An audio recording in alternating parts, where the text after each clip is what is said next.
Mga biday, sa magandang oras po sa lahat. Welcome po sa aking channel. Eto, sinumpalpal po ngayon, mga kabida, ni Attorney Rowena Guanzon po. Ito hong pagtanggap po, mga kabida, ng Office of the Ombudsman sa inihaing reklamo, plunder, malversation, bribery, at saka graft and corruption po, mga kabida, laban ho kay Vice President Sara Duterte, po. Sinabi po ni Guanzon na wala hong jurisdiction daw, mga kabida. Ito hong Office of the Ombudsman kay VP Sara, considering si Vice President Sara Duterte ay isang impeachable official po, mga kabida. Malinaw daw sa ating saligang batas na hindi ho pwedeng i-prosecute ng ombudsman ang vice presidente at mga impeachable officials po, mga kabida. Eto, babasahin ko lang po ito hong article ng Ambalita ngayon, Walang jurisdiction ang ombudsman kay VP Sara. Ito yung title po ng kanilang article po, mga kabida. Mariing nilinaw ni dating COA at COMELEC Commissioner Attorney Rowena Guanzon na walang jurisdiction ang Office of the Ombudsman sa mga kasong isinampa laban kay Vice President Sara Duterte kabilang ng plunder dahil ang Vice Presidente ay isang impeachable official. Ayan, mga kabida, Sa panayam ng programang Vox Populi, ang Boses ng Bayan, ipinaliwanag ni Attorney Guanzon na malinaw sa konstitusyon ang limitasyon ng kapangyarihan ng ombudsman pagdating sa mga halal na opisyal na maaring ma-impeach. Wala pong jurisdiction ang ombudsman sa isang vice president dahil siya ay impeachable official. Ayon kay Guanzon, kahit pa naghain ng mga kasong kriminal tulad ng plunder, hindi ito maaaring umusad laban sa isang nakaupong vice presidente hanggat hindi natatapos ang kanyang termino o hindi dumaan sa impeachment process. Ayan, ito yung sinabi po ni Guanzon. Kung gusto talaga ng ombudsman, hihintayin niya na matapos ang termino. Ang step 1 ay impeachment. Kapag na-impeach, saka lamang pwedeng pumasok ang kaso sa ombudsman.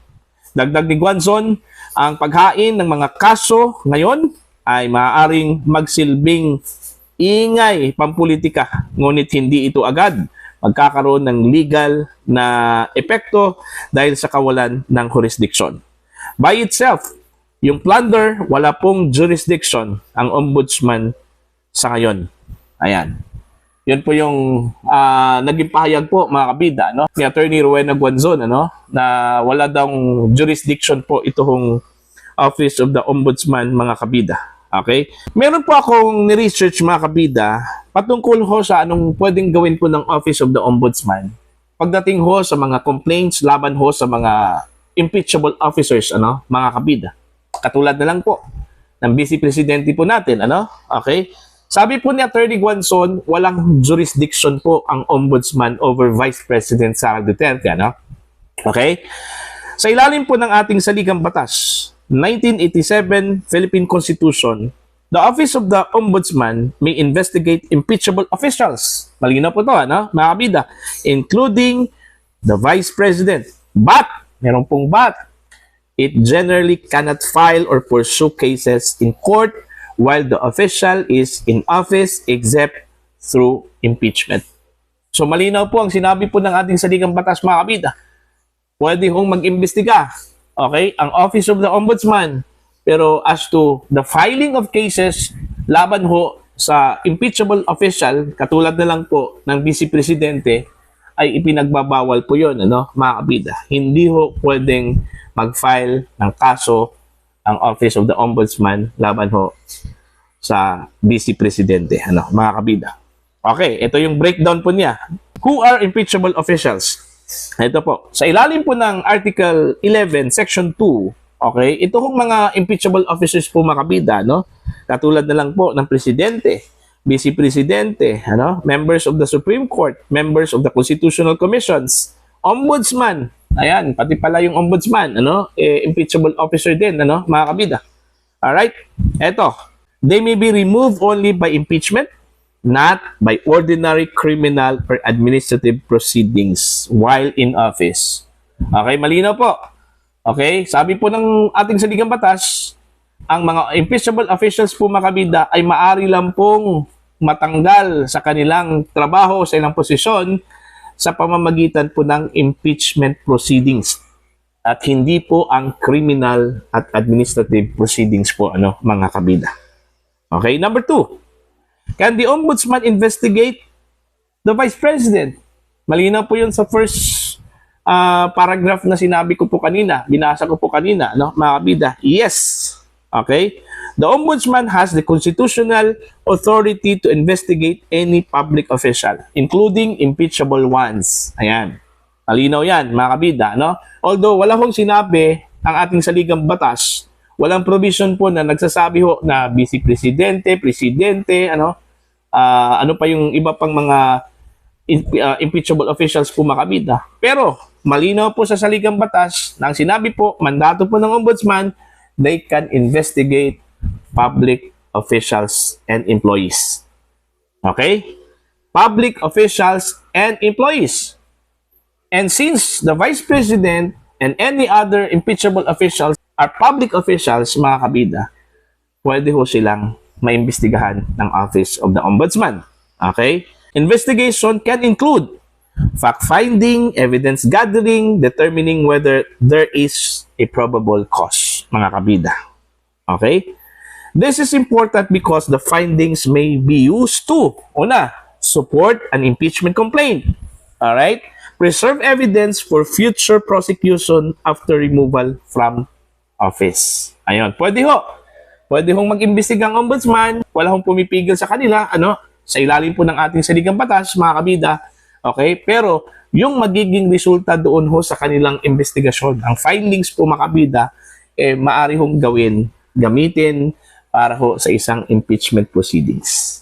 O di kaya, maaaring gamitin para ho sa future prosecution po, mga kabida, sa mga impeachable officers o officials pagkatapos po ng kanilang mga termino, mga kabida. Okay? Malinaw po yun. Alright? Number 3. Can the Ombudsman file criminal or administrative cases against the Vice President while in office? Ang sagot po dito, generally no. Bakit? The Constitution protects impeachable officials from being removed indirectly through court cases. So, malinaw po. Ang ating saligang batas daw, pinoprotektahan po, mga kabida, ang mga impeachable officers o officials, na matanggal, okay, sa kanilang posisyon indirectly through court cases. Okay? Kasi malinaw ho sa ating saligang batas na impeachment proceedings lang po ang maaari hong magtanggal ho, mga kabida, sa mga impeachable officials. Okay? Filing criminal or administrative cases that could result in removal would circumvent impeachment, which is unconstitutional. Kung magsasampa po ng kaso po, mga kabida, whether criminal man or administrative, okay, laban ho sa isang impeachable official, katulad na lang po ng Vice Presidente, ay isang paraan para ma-circumvent, mga kabida, yung impeachment, which is the only recourse para humatanggal ang isang impeachable official. Okay? And kung mangyari po yan, isa po yung unconstitutional, mga kabida, labag sa ating saligang batas. Alright? The Supreme Court rulings have consistently held, okay, that impeachment is the exclusive mode of removal. Courts and prosecutors, including the Ombudsman, must defer while the official remains in office. So, ibig sabihin, pagkatapos po ng kanilang investigasyon, ang Office of the Ombudsman, meron na po silang findings, okay, antayin po nila, mga kabida, whether matanggal po ang isang impeachable official po, mga kabida, or matapos yung kanyang termino, tsaka po nila gagamitin yung kanilang findings for prosecution, okay, against them. Okay, number 4. What happens if there is probable cause?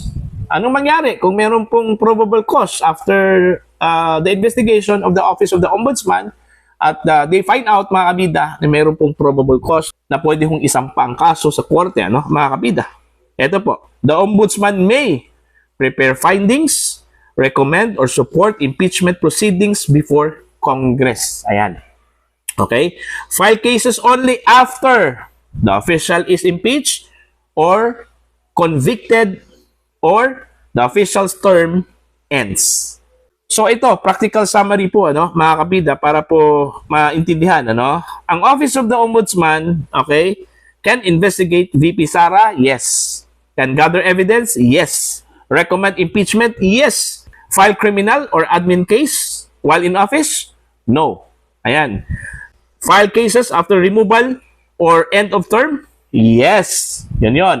The bottom line, mga kabida, the Ombudsman can investigate impeachable officials like the Vice President, but impeachment, not prosecution, is the constitutional remedy while they are in office.